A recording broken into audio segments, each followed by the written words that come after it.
আসসালামু আলাইকুম। একটি শিক্ষণীয় গল্প শেয়ার করব আপনাদের সাথে। এক শহরে এক রাজমিস্ত্রি বাস করত। সে মূলত একটি কন্ট্রাক্ট হাউসে কাজ করত, যারা সাধারণত অন্যের বাড়ি বানিয়ে দেয়। শহরে অনেক বাড়ি তার হাতে তৈরি হয়েছে। সে অনেক লোকের প্রশংসাও পেয়েছে অনেক সুন্দর বাড়ি বানানোর জন্য। তো এক সময় তার শরীর অনেক অসুস্থ। সে সিদ্ধান্ত নিল অনেক সময় হয়েছে, এবার অবসরে যাওয়া যাক।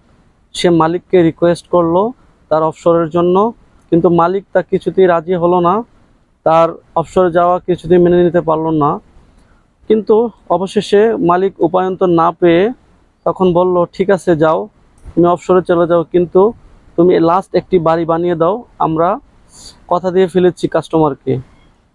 তখন মিস্ত্রি লাস্ট বাড়ি বানানোর জন্য প্রিপারেশন নিল এবং বাড়ির কাজে হাত দিল, কিন্তু কিছুতেই তার মন কাজে বসতেছিল না। তিনি উল্টাপাল্টা ম্যাটেরিয়াল দিয়ে বাড়ি বানানো তৈরি করলো, এবং তার জীবনের সবচেয়ে খারাপ বাড়ি ছিল এটাই। কোনো রকমে বাড়ির কাজ শেষ করে মালিকের হাতে চাবি বুঝিয়ে দেওয়ার সময় মালিক বলল, আমরা চিন্তা করেছিলাম যে জীবনে আপনি অনেক বাড়ি বানিয়েছেন অন্যের জন্য, তো এই শেষ একটি বাড়ি, এটা হচ্ছে আপনার ফেয়ারওয়েল গিফট।